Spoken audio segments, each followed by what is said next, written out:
The travel day from hell reportedly has major effects on last night's edition of Monday Night Raw, with chaos backstage and multiple rewrites for the show, leading to several WWE superstars not even making it to the arena in Seattle, Washington for the broadcast. What was Vince McMahon's involvement last night during Monday Night Raw? Were there any creative changes made by WWE's executive chairman? Cody Rhodes challenges Brock Lesnar to a match at Backlash in Puerto Rico. We have brand new women's tag team champions. Trish Stratus shockingly turns heel and betrays Becky Lynch last night on Raw. Rey Mysterio addresses the attack by the Judgment Day on Bad Bunny last week on Raw. Tension continues to grow in Damage Control as Bayley returns to the red brand.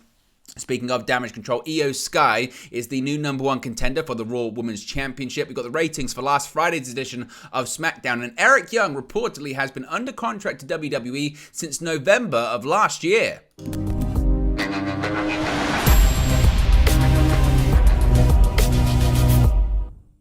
Hey guys, welcome back to Wrestling News 365. Hope everyone is doing very well. As always, there are plenty of news stories to get into in the world of World Wrestling Entertainment. And there was chaos backstage once again last night during Monday Night Raw, like there was last week. But last week it was due to Vince McMahon's creative restructuring, last-minute rewrites during when the show was on the air. But last night it was actually due to, well, travel chaos, travel issues led to several WWE stars not even making it to the building for Monday Night Raw. Even with Vince McMahon not backstage at Monday Night Raw last night, changes had to be made to plans due to some major travel issues. Planned matches had to be scrapped, including one that had been publicly advertised, with a whole host of big names being absent from the show. PW Insider reports that numerous sources in WWE relayed the idea that yesterday was a, quote, absolute travel day from hell. One source claimed it had affected half the roster, but another said it wasn't that bad. In terms of exactly how much of the show had to be adjusted, PW Insider reported it had heard that about a third of the show was changed because of the travel issues. It was said that the creative team was basically putting together a show with the performers that they had available to them at the building. When it comes to who was missing, here are a few names. Keep in mind, it's not 100% confirmed that these are all because of travel issues, but the likelihood is that at least some, if not most, were affected. WWE United States Champion Austin Theory, WRKD Wrestling, had reported that there was something planned with Theory and Bobby Lashley. Lashley instead had a match with Bronson Reed, and there was no Austin Theory on the show. Raw Women's Champion Bianca Belair. Belair was planned for a match with Io Sky. Instead, Sky actually competed in a number one contenders match against Piper Niven and Mia Yim, and we'll get into that later on during the show. SmackDown Women's Champion Rhea Ripley and Damian Priest of the Judgment Day. The other Judgment Day members, Dominic Mysterio and Finn Balor, were on the show in the opening segment, and obviously Balor had that match against Rey Mysterio, but there was no SmackDown Women's Champion Rhea Ripley or Damian Priest on the show either. Seth freaking Rollins. Now, there was no word on any plans for Rollins before the show, but you think it would be odd for a name of his level not to be used if he was available. Now, his wife Becky Lynch was there and she was on the show, and you would think maybe they would travel together, but he wasn't there, so we don't know. That could be one that was due to travel issues, or it may not have been. The Miz had been advertised for a match all week against Matt Riddle, which didn't happen. Miz wasn't on the show at all either, so again, one could suspect that was due to travel issues. Others that weren't on the show that may or may not have been due to these travel problems include Angelo Dawkins, Montez Ford, Baron Corbin, Candice LeRae, Johnny Gargano, Dexter Lumis, Elias, Amos, MVP, Mustafa Ali, Rick Boogs, and maybe others, but those are the ones who are regulars on the show and you would have expected to see. Dolph Ziggler and Nikki Cross were at the show, and they worked matches during the main event tapings against NXT superstars Tyler Bate and Zoe Stark before Raw started. Another interesting note comes in the form of Sami Zayn and Matt Riddle, who both ran in to save Kevin Owens from Solo Sikoa and the Usos at the end of the show. WRKD Wrestling had reported that the original planned main event for Raw was Sami Zayn versus Solo Sikoa, but it ended up being changed to Owens versus Sikoa. Now, it is possible that Zayn and maybe Riddle too actually arrived at Raw late, possibly during the show, so they changed the main event, and they made that change earlier on just in case they didn't make it, but they did end up being there in time and were able to get involved at the end of the show. Again, that's not confirmed, but a lot of people are speculating that as well. So a lot of chaos going on backstage when it comes to all of these travel issues for the talent, which led to major rewrites. To be fair, if you watched the show last night, I don't think you would know particularly too much during the broadcast, but I can imagine backstage there was a lot of chaos because of that. Now, when it came to Vince McMahon's involvement as well, and did he have any impact on some of the chaos backstage, Sean Ross Sapp of Fightful tweeted, quote, "We're told Vince McMahon isn't at Raw today, but there were a lot of travel issues this morning that caused a lot of changes to the show. As I mentioned, the Wrestling Observer's Andrew Zarian and Dave Meltzer added their own reporting, with Zarian writing, quote, 50% of the Raw roster has still not arrived to Seattle due to travel issues, and there have been major rewrites for Monday Night Raw this evening." And Meltzer echoing similar, tweeting, "A large percentage of the roster wasn't there, some weren't going to make it, and others were getting in late, so a lot of changes and backup plans were put in place in recent hours."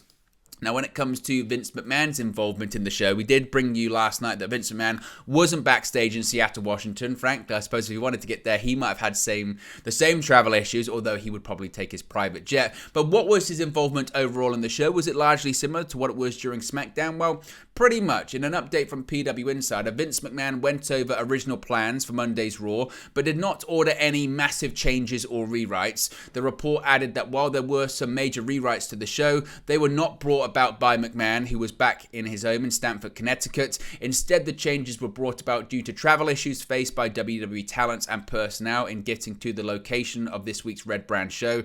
As such, Triple H and his creative team were forced to rewrite the show on the fly due to these logistical challenges.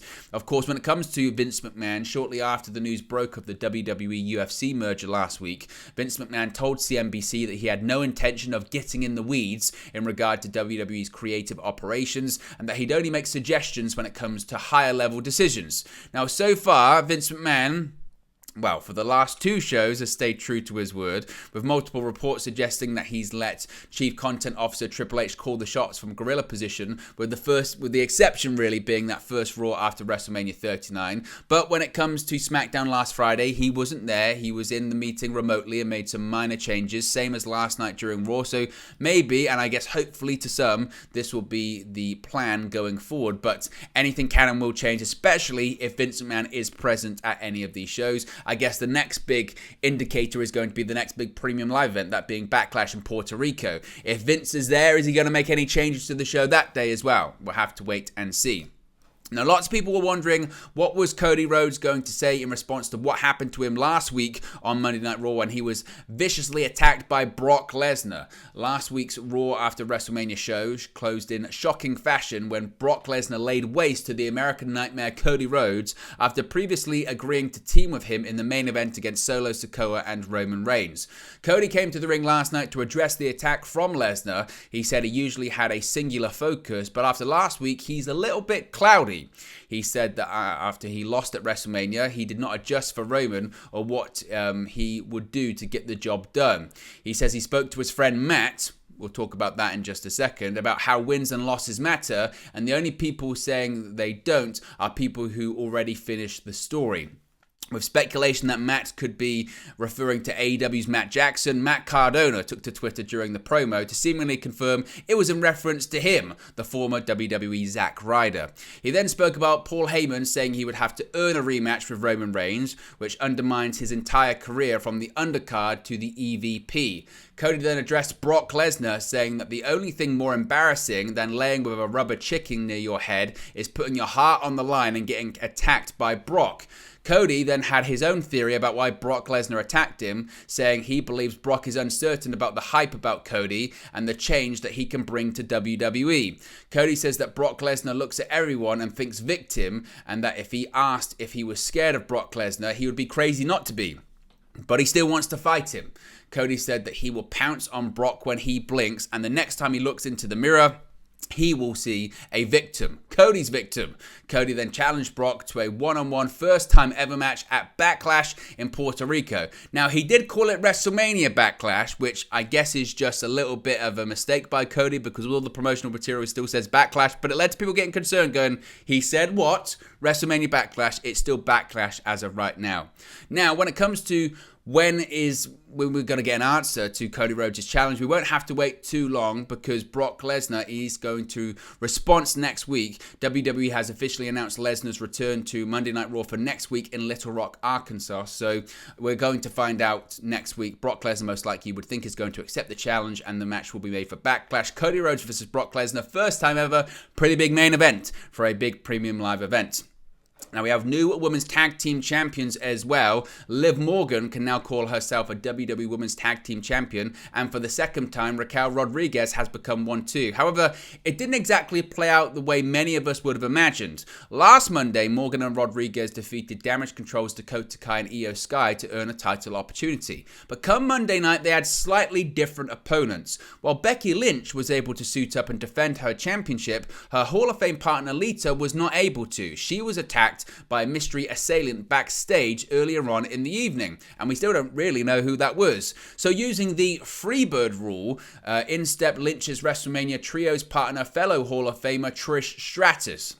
Fresh off their win on WrestleMania Saturday, Stratus felt as though they could get the job done together, and for certain stretches of the match, it sure looked that way. In the closing stages though, Stratus went for her signature chick kick, only for Morgan to catch it and reverse the maneuver into a roll-up, yes, the devastating roll-up, to steal the victory. Just like that, much to the shock and dismay of Lynch and Stratus, the women's division had new tag team champions in the form of Morgan and Rodriguez. While Morgan, the former SmackDown Women's Champion, has had a handful of tag team partners over the past several months, including Tegan Nox and even Rhea Ripley dating back to last spring, it appears Morgan has found a keeper in Rodriguez. Looking forward to the future, it will be interesting to see who steps up to challenge the new champions. For instance, despite winning the Fatal 4-Way Women's Showcase match at WrestleMania 39, the duo of Shayna Baszler and Ronda Rousey haven't been seen since. Most likely though, that's due to injuries to both. Obviously Rousey has a arm injury and Shayna Baszler looked like she had maybe suffered a foot injury during the match itself. But it was after the match that certainly made the headlines, because Trish Stratus is heel for the first time in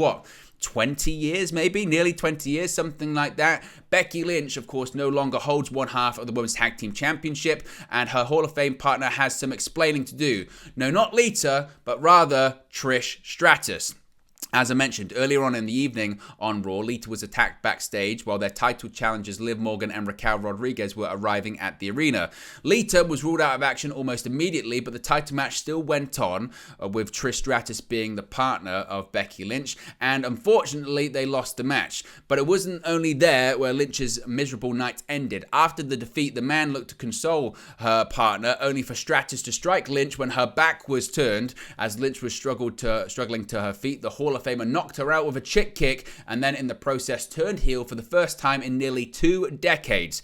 When a backstage correspondent, that being Byron Saxton, attempted to get an explanation immediately following the betrayal, Stratus simply walked on by. So for the time being, the WWE Universe will only have to have certain questions to sit on. Until we get an explanation from Stratus herself, there's going to be a lot of speculation. For the time being, fans may take some solace in the fact that this is already her second match of 2023, given her actions on Monday night. It seems certain that more matches are to come. It had been widely reported that there was a long-term plan with Becky Lynch and Trish Stratus with this whole storyline that they were doing in the build-up and post-WrestleMania, and the prevailing theory was that Trish Stratus was going to turn heel, and indeed that has happened. What this means for Lita and when we get the Stratus-Becky Lynch match, who knows? Time will only tell.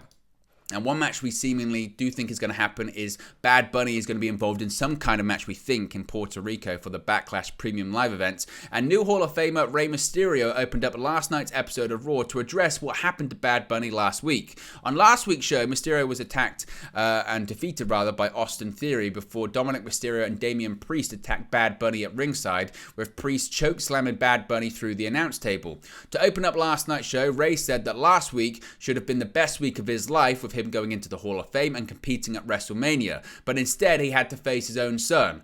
Dominic then interrupted his father, saying that Rey loves to make everything about him, and that's why he's better off with his real family, the Judgment Day.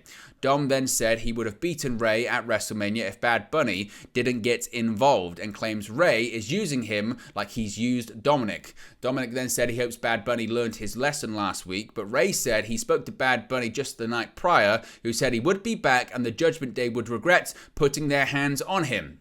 Ray asked his son when he's going to start taking care of things on his own instead of relying on the Judgment Day before challenging him to a WrestleMania rematch on Raw. Dominic then told Ray he didn't want to fight his own father, but he knows someone who will, before bringing out Finn Balor to take on Rey Mysterio, with Balor eventually getting the victory in the end. But nevertheless, it looks like we are continuing to build to some kind of Bad Bunny match at Backlash. Now, Bayley returned last night on Monday Night Raw as well, but tension is continuing to grow and starting to build in Damage Control. After a week of speculation about her WWE future, Bayley returned on last night's episode of Raw, but she brought some drama along with her.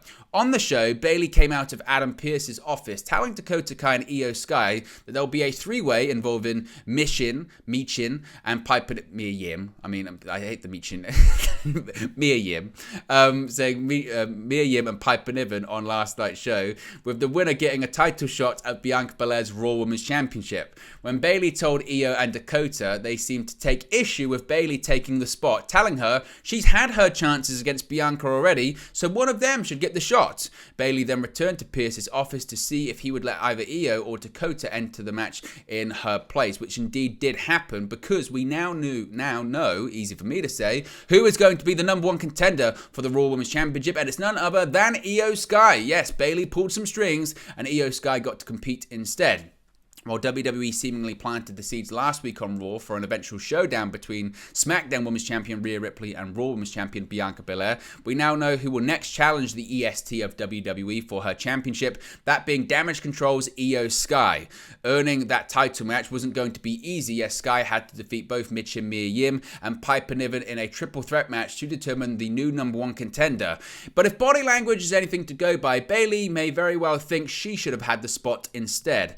As I mentioned, after being absent from Raw last week, Bayley told both Sky and Dakota Kai backstage after speaking with Adam Pearce that she had been placed in the triple threat match. While Kai was certainly a little apprehensive in response to the news, Sky was certainly more vocal, demanding that their leader get one of them an opportunity instead. Of course, it's been a rough handful of months with Damage Control. For starters, Bayley has lost multiple championship matches against Belair, and they also came up short against Team Bianca at Survivor Series War Games last November. There's also the matter of Sky and Kai losing their Women's Tag Team Championships to Lita and Becky Lynch in February, losing a trios match at WrestleMania 39 against those two as well as Trish Stratus, and then failing to earn another title shot on last week's Raw. But Sky was able to put an end to all that misery for the time being after connecting with a moonsault on both Yim and Niven en route to victory. We do not know yet, however, when she'll face off against Belair for the title. As I mentioned, originally, reportedly, it was suggested that Belair was going to face Io Sky last night, but I guess that's not happening. It might happen next week instead.